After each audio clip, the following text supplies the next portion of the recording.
नमस्ते दोस्तों, आज हम होम्योस्टेसिस की दिलचस्प दुनिया में जाएंगे। आप जानते हैं, ये कमाल की बात है कि कैसे हमारा शरीर संतुलित रहता है, भले ही हमारे आसपास सब कुछ बदल जाए। यही है होम्योस्टेसिस दोस्तों। यह छोटे इंजीनियरों की एक टीम की तरह है जो आपके अंदर सब कुछ सुचारू रूप से चलाने के लिए 24 घंटे काम करती है। तापमान, ब्लड प्रेशर, ग्लूकोज लेवल, आप कुछ भी कहें, होम्योस्टेसिस इसे नियंत्रण में रखता है। तो हमारा शरीर यह अविश्वसनीय बैलेंसिंग एक्ट कैसे करता है? हम फीडबैक मैकेनिज्म की गतिशील जोड़ी का पता लगाने जा रहे हैं। नेगेटिव और पॉजिटिव फीडबैक। अपने ही शरीर की अद्भुत दुनिया के अंदर एक रोमांचक साहसिक कार्य के लिए तैयार हो जाइए। ठीक है, साइंस के दीवानों, आइए होम्योस्टेसिस नामक इस बैलेंसिंग एक्ट को समझते हैं। अपने शरीर की कल्पना एक हलचल भरे शहर के रूप में करें। आपके पास ट्रैफिक बह रहा है, इमारतें ऊंची खड़ी हैं और लोग अपने दिन के काम में लगे हुए हैं। अब इस शहर के काम करने के लिए सब कुछ क्रम में होना चाहिए, है ना? यही होम्योस्टेसिस आपके शरीर के लिए करता है। इसके बारे में सोचो। आप चिलचिलाती गर्मी के दिन बाहर कदम रखते हैं और क्या होता है? आपको पसीना आने लगता है। यह आपके शरीर का आपके आंतरिक तापमान को आपको ह्यूमन हॉट डॉग में बदलने से रोकने का तरीका है। दूसरी तरफ कल्पना कीजिए कि आप बर्फीले तूफान से गुजर रहे हैं। फिर आपका शरीर गर्मी पैदा करने और उन आंतरिक लपटों को जलाए रखने के लिए कांपता है। यही, मेरे दोस्तों, होम्योस्टेसिस की खूबसूरती है। यह एक स्थिर आंतरिक वातावरण बनाए रखने के बारे में है। चाहे बाहरी दुनिया आपके रास्ते में कोई भी मुश्किल खड़ी करे, हम आपके तापमान को बिल्कुल सही रखने, आपके ब्लड प्रेशर को नियंत्रण में रखने और आपके ग्लूकोज लेवल को संतुलित रखने की बात कर रहे हैं। यह समायोजन और फाइन ट्यूनिंग के कभी न खत्म होने वाले खेल की तरह है। सब कुछ आपको जीवित और फलते फूलते रहने के लिए। अब आप सोच रहे होंगे कि होम्योस्टेसिस इतनी बड़ी बात क्यों है? खैर, इसकी कल्पना कीजिए। आप ताश के पत्तों का एक शानदार घर बना रहे हैं। प्रत्येक कार्ड आपके शरीर के एक अलग हिस्से का प्रतिनिधित्व करता है। आपका दिल, फेफड़े, मस्तिष्क, सब कुछ। होम्योस्टेसिस उस अदृश्य शक्ति की तरह है जो उन कार्ड्सों को पूरी तरह से संतुलित रखती है। इसके बिना पूरी संरचना टूट जाएगी। और मेरा विश्वास है, ये बैलेंसिंग एक्ट हर दिन हर सेकंड पे है। चाहे आपको इसका एहसास हो या ना हो, जब आप एक बड़ा गिलास पानी पीते हैं तो आपके गुर्दे आपके द्रव स्तर को नियंत्रित करने के लिए काम करना शुरू करते हैं। जब आप एक स्वादिष्ट भोजन खाते हैं तो आपका पाचन तंत्र भोजन को तोड़ने और पोषक तत्वों को अवशोषित करने का काम करता है। यह जैविक प्रक्रियाओं का एक निरंतर सिंफनी है जो सभी होम्योस्टेसिस के उस्ताद द्वारा संचालित होती है। लेकिन आपका शरीर वास्तव में इस अद्भुत उपलब्धि को कैसे हासिल करता है? उसे कैसे पता चलता है कि कब पसीना आना है, कब कांपना है, या वे सभी अन्य समायोजन कब करने हैं? यहीं पर फीडबैक मैकेनिज्म की हमारी गतिशील जोड़ी आती है। नेगेटिव और पॉजिटिव फीडबैक। ठीक है, सब लोग तैयार हो जाइए, क्योंकि हम नेगेटिव फीडबैक की अद्भुत दुनिया का पता लगाने जा रहे हैं। नाम से मूर्ख मत बनो। यह प्रक्रिया आपके शरीर को चुस्त दुरुस्त रखने के लिए बिल्कुल आवश्यक है। नेगेटिव फीडबैक को अपने शरीर की अपनी चिल पिल समझें। जब भी चीजें नियंत्रण से बाहर होने लगती हैं, तो नेगेटिव फीडबैक यह कहने के लिए कदम बढ़ाता है, अरे दोस्त, चलो चीजों को वापस सामान्य स्थिति में लाते हैं। अब याद रखें कि हमने कैसे बात की थी कि आपके शरीर को संतुलित रहना पसंद है। खैर, नेगेटिव फीडबैक वह सुपरस्टार है जो ऐसा करता है। ये परिवर्तनों का पता लगाने और फिर एक खुशहाल संतुलन बनाए रखने के लिए उन परिवर्तनों पर ब्रेक लगाने के बारे में है। आइए एक उत्कृष्ट उदाहरण देखें। शरीर का तापमान। मान लीजिए आप गर्मी के दिन वर्कआउट कर रहे हैं। आप आगे बढ़ने वाले आपकी मांसपेशियां गर्मी पैदा कर रही हैं और आपके शरीर का तापमान बढ़ने लगता है। ओह, नेगेटिव फीडबैक के लिए अपना जादू चलाने का समय आ गया है। सबसे पहले आपके शरीर में थर्मोरिसेप्टर्स नामक विशेष सेंसर पता लगाते हैं कि आपका आंतरिक तापमान बढ़ रहा है। वे छोटे थर्मामीटर की तरह हैं जो लगातार आपके आंतरिक वातावरण की निगरानी करते हैं। ये सतर्क सेंसर आपके मस्तिष्क के नियंत्रण केंद्र हाइपोथैलेमस को एक संदेश भेजते हैं जो मूल रूप से आपके शरीर का थर्मोस्टेट है। हाइपोथैलेमस संदेश प्राप्त करता है और हरकत में आ जाता है। यह आपकी पसीने की ग्रंथियों को संकेत भेजता है, कह रहा है, अरे टीम, हमें चीजों को ठंडा करने की जरूरत है, पसीना छोड़ो। और बस ऐसे ही आपकी पसीने की ग्रंथियां पसीना बहाना शुरू कर देती हैं। जैसे ही पसीना आपकी त्वचा से वाष्पित होता है, यह गर्मी को दूर ले जाता है, जिससे आपके शरीर का तापमान कम होता है। लेकिन रुकिए, और भी बहुत कुछ है। क्या होगा अगर आपके शरीर का तापमान बहुत कम हो जाए? मान लीजिए आप बर्फीले तूफान में फंस गए, वहां सुरक्षित रहे। नेगेटिव फीडबैक फिर से शुरू हो जाता है, लेकिन इस बार ये सब कुछ गर्मी बढ़ाने के बारे में है। वे भरोसेमंद थर्मोरिसेप्टर्स तापमान में गिरावट को महसूस करते हैं और हाइपोथैलेमस को एक एसओएस भेजते हैं। हाइपोथैलेमस हमेशा कुशल नियंत्रण केंद्र आपकी मांसपेशियों को संकेत भेजता है, जिससे वे अच्छे पुराने जमाने के कंपकंपी पैदा करते हैं।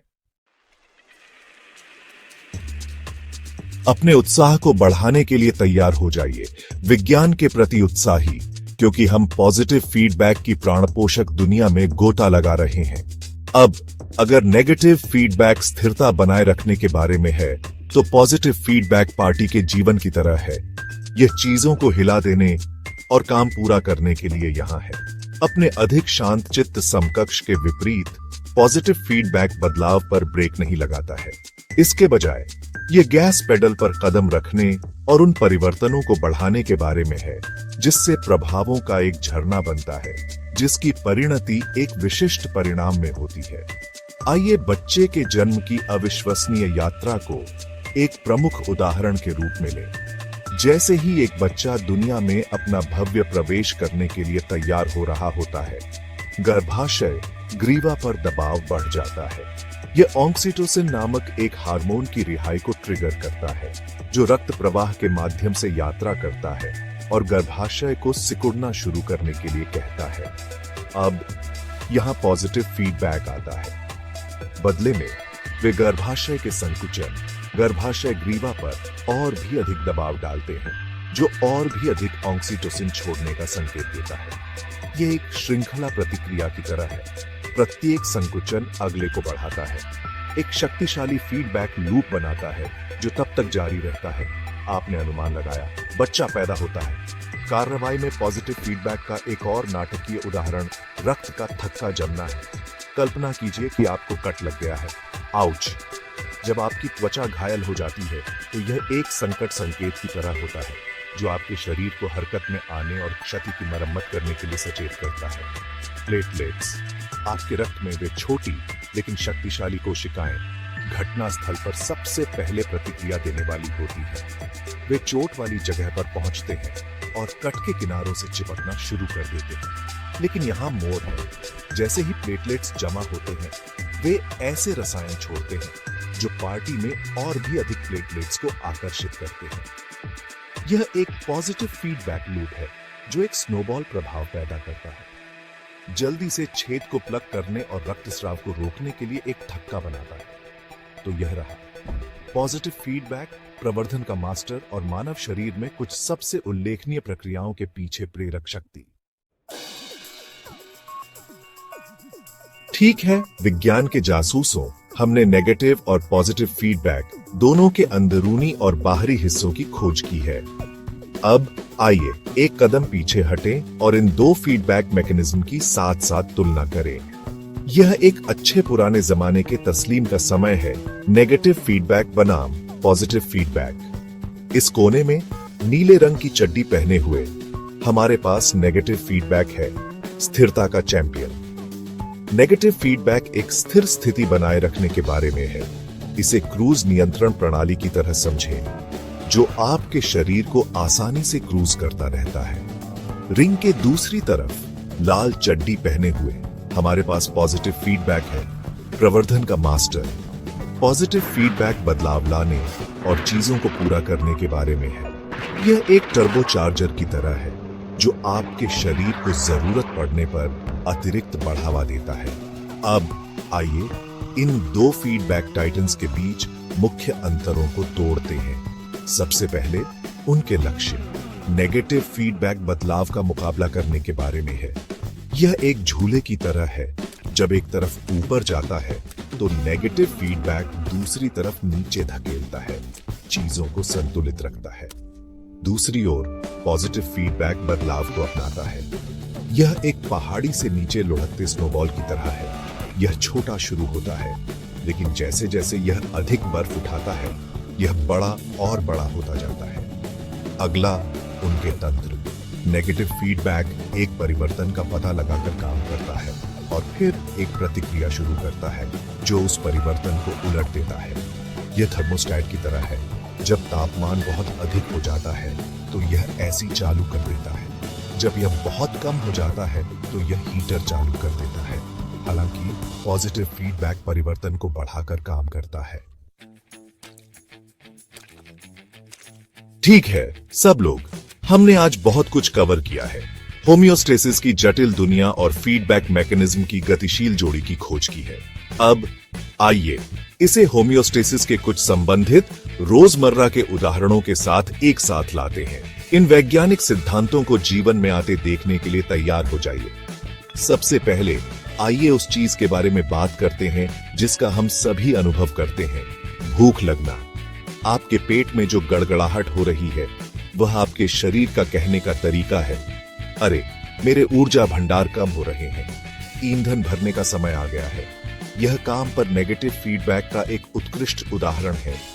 जब आपके ब्लड शुगर का स्तर गिरता है तो आपके अग्न्याशय में विशेष सेंसर परिवर्तन का पता लगाते हैं और ग्लूकागन नामक एक हार्मोन छोड़ते हैं। ग्लूकागन आपके लीवर को आपके रक्त प्रवाह में संग्रहित ग्लूकोज छोड़ने के लिए कहता है, जिससे आपके ब्लड शुगर का स्तर वापस सामान्य हो जाता है। समस्या हल हो गई, आपकी भूख कम हो जाती है और आप अपने दिन के बारे में जा सकते हैं। अगला आइए कुछ कम ग्लैमरस लेकिन उतना ही महत्वपूर्ण बात करते हैं, बाथरूम जाना। जब आप तरल पदार्थ पीते हैं तो आपका रक्त की मात्रा बढ़ जाती है। यह आपके गुर्दे में सेंसर को एंटी डायूरेटिक हार्मोन ADH नामक हार्मोन को कम छोड़ने के लिए ट्रिगर करता है। जैसे जैसे ADH का स्तर गिरता है, आपके गुर्दे अधिक मूत्र का उत्पादन करते हैं, जिससे अतिरिक्त तरल पदार्थ को बाहर निकालने और रक्त की स्वस्थ मात्रा बनाए रखने में मदद मिलती है। एक बार फिर नेगेटिव फीडबैक दिन बचाता है। अब कल्पना कीजिए कि आप व्यायाम कर रहे हैं। जैसे ही आप दौड़ते हैं, उठाते हैं या अपने दिल से नृत्य करते हैं, आपकी मांसपेशियां अधिक मेहनत करती हैं और अधिक ऑक्सीजन की आवश्यकता होती है। आपका शरीर आपकी हृदय गति और श्वास दर को बढ़ाकर प्रतिक्रिया करता है। यह सुनिश्चित करता है कि आपकी मांसपेशियों को ऑक्सीजन युक्त रक्त की स्थिर आपूर्ति प्राप्त हो। यह नेगेटिव फीडबैक का एक और उदाहरण है जो आपके ऑक्सीजन के स्तर को नियंत्रण में रखता है। लेकिन होमियोस्टेसिस केवल आंतरिक प्रक्रियाओं के बारे में नहीं है, यह बाहरी दुनिया के साथ हमारी बातचीत में भी भूमिका निभाता है। होमियोस्टेसिस के माध्यम से इस यात्रा में हमारे साथ जुड़ने के लिए धन्यवाद। हमने तापमान और ब्लड शुगर को विनियमित करने से लेकर चोटों पर प्रतिक्रिया करने तक अपने शरीर को संतुलन बनाए रखने के अविश्वसनीय तरीकों का पता लगाया है। याद रखें, होमियोस्टेसिस अभी आपके अंदर हो रहा है, आपको जीवित और कार्यशील रख रहा है।